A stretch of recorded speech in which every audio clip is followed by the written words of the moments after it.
सर्व श्रोत्यांना मीरा इनामदारचा नमस्कार.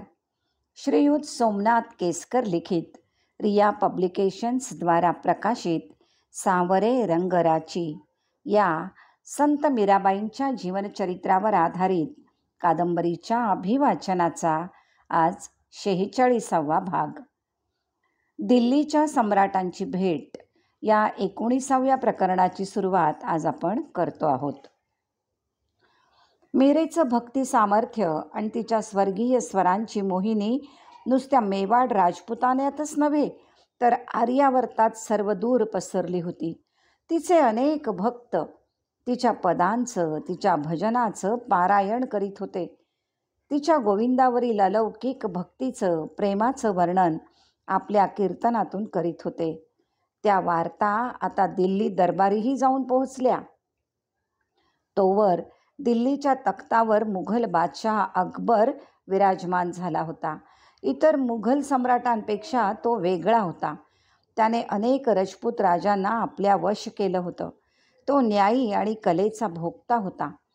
त्याने अनेक गुणी कलाकारांना मान सन्मान देऊन आपल्या पदरी आश्रय दिला होता.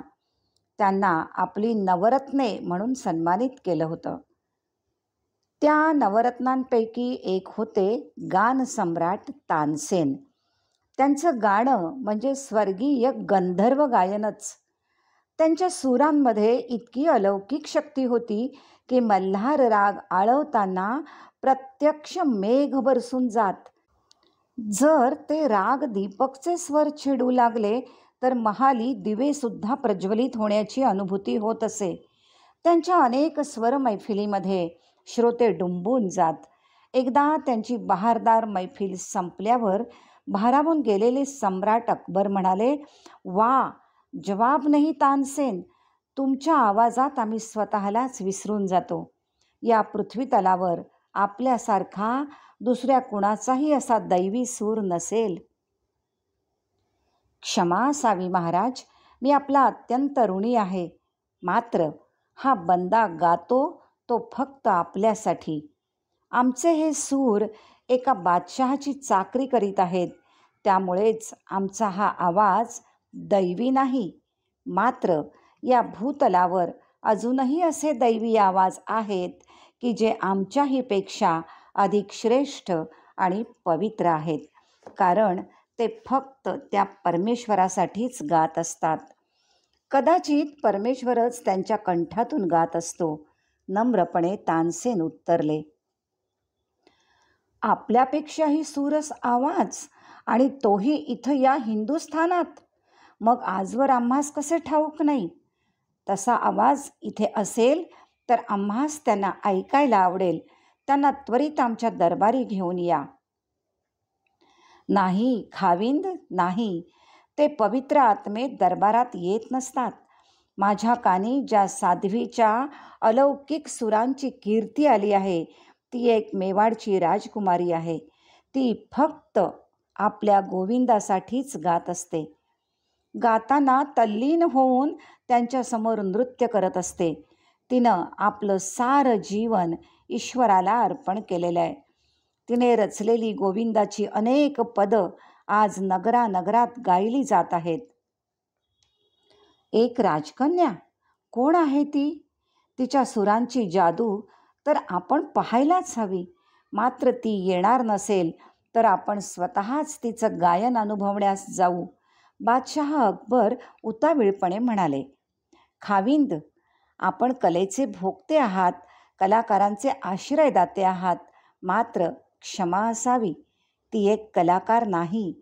तिच्या ईश्वरात लीन झालेली संत साध्वी आहे.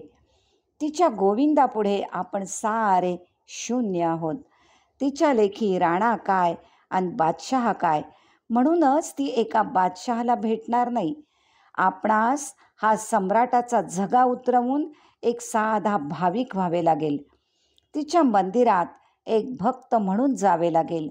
कारण तिच्या कीर्तनात केवळ हरिभक्तच सामील होत असतात. कुणीही राजा नाही, कुणी रंक नाही, सारेच एक समान. ते असतात फक्त गोविंदाचे दास. आपणास मान्य असेल तर आपण नक्कीच जाऊ. माझीही त्या देवीला भेटण्याची अनेक वर्षांची इच्छा पूर्ण होईल. मान्य आहे. त्या असुरांच्या सम्राज्ञीची भेट घेण्यास आम्ही हा सम्राटाचा झगा उतरवण्यास तयार आहोत. कदाचित तुम्ही विसरला असाल की दिल्लीचा सम्राट असलो तरी हृदयाने आम्ही सुफी पंथाचे पाईक आहोत.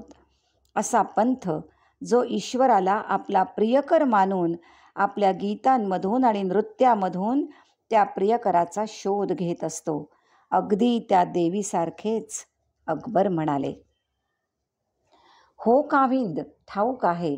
मग अशा सुफी संताची, भक्तीच्या त्या सागराची भेट घेऊन नक्कीच आनंद होईल. काय नाव आहे त्या देवीचे? मीराबाई.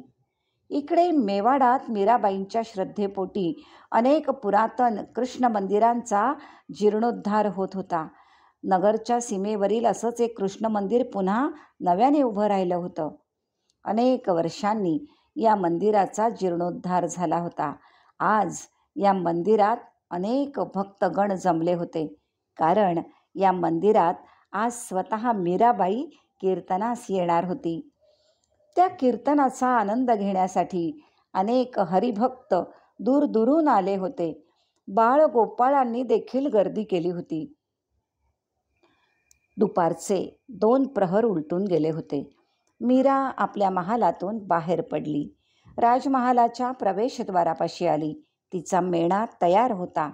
खरं तर तिला महालाबाहेर पडण्यास बंदी होती. राणाचा तसा आदेशच होता. पण महालात तिच्याविषयी अनेकांना आदर आणि सहानुभूती होती. मीराबाई राजकन्या आहेत, मेवाडच्या सूनबाई आहेत. त्या प्रेमळ आणि चारित्र्य संपन्न असूनही राणा त्यांना संपवण्यासाठी कटकारस्थाने करीत आहेत, हे अनेकांना ठाऊक होतं. या साध्वीने आपल्या निस्सीम भक्तीने प्रत्यक्ष गोविंदाला प्रसन्न करून घेतलंय. तोच त्यांना राणाच्या सगळ्या षडयंत्रामधून सुखरूप वाचवीत आहे, यावर अनेकांची श्रद्धा होती. म्हणूनच राणाचा आदेश असूनही पहारेकऱ्यांनी, द्वारपालांनी आणि प्रत्यक्ष सेनापतींनी याच आदरापोटी तर कधी त्या चमत्कारांच्या भीतीपोटी मीरेला कधीच हटकलं नाही. मीरा नगरसीमेवर आली तेव्हा सूर्य मावळतीला आला होता. त्यांना पाहताच मंदिरात जमलेला भाविकांचा मेळा आनंदून गेला. मीरेचे गुरु रैदास महाराज हेही मीरेच्या आग्रहाखातर तिला भेटण्यास आले होते. मीरेने त्यांना चरणस्पर्श केला. गुरुला पाहून मीरेच्या डोळ्यातून अश्रू वाहू लागले.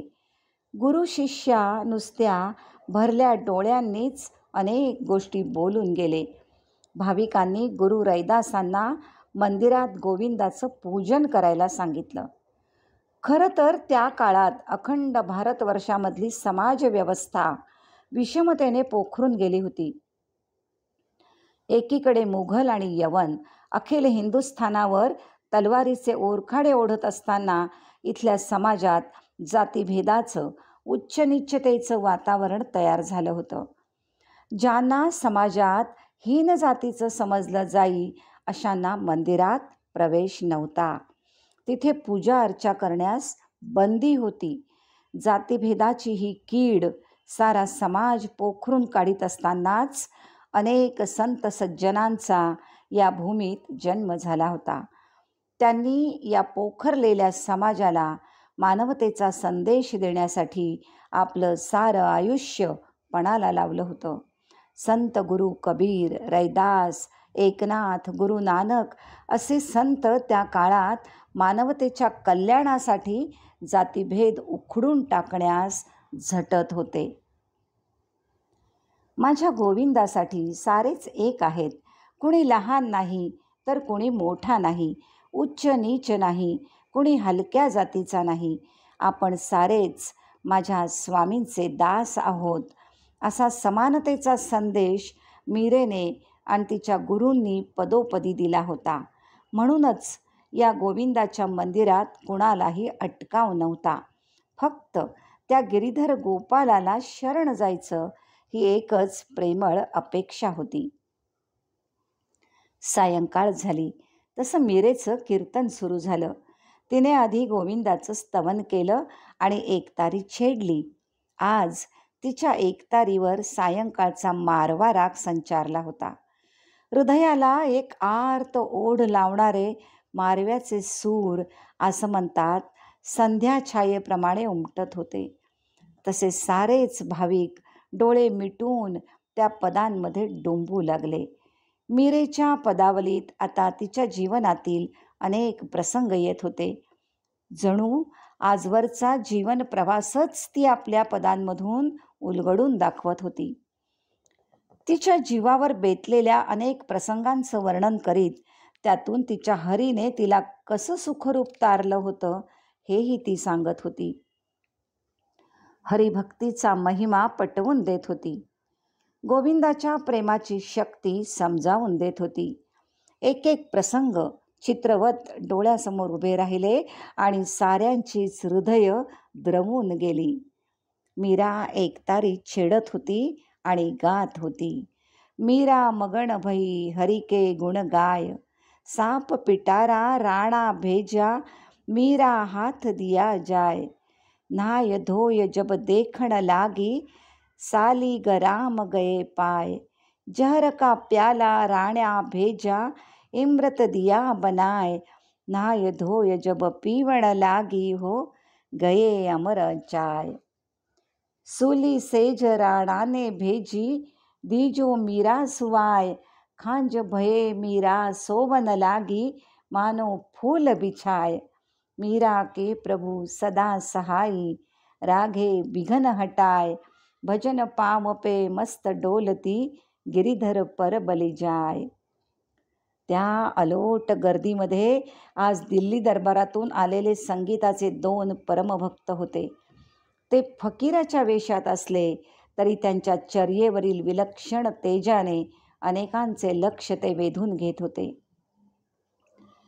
तिथल्या गर्दीतून वाट काढत ते मंदिराच्या पायरीजवळ येऊन बसले होते, जेणेकरून त्यांना मीरेच्या दर्शनाचा आणि तिच्या दैवी सुरांचा आनंद घेता येईल. मीरेच्या भजनात दोघंही केव्हाच तल्लीन होऊन ध्यानावस्थेत गेले होते. मीरा गिरीधराच्या चरणाशी स्वतःला समर्पित करून गात होती. एका भजनातून तिनं आपल्या गुरुलाही नमन केलं. मोहे लागी लगन गुरु चरण की, चरण बिना कछुए नहीं भावै, जगमाया सब सपन की. सारं जग म्हणजे मोह माया आहे हे ऐकताना त्या 2 फकीरांचे डोळे शून्यात गेले होते. मीरेच्या भजनात नुसतं भाविकच नव्हे तर सारा आसपासचा निसर्ग देखील बुडून गेला होता.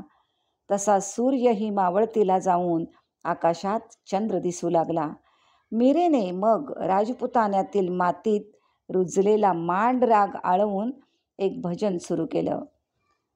श्याम मने चाकर राखोजी, गिरधरी लाल साकर राखोजी, चाकर रहसू बाग लगासू, नित उठ दर्शन पासू.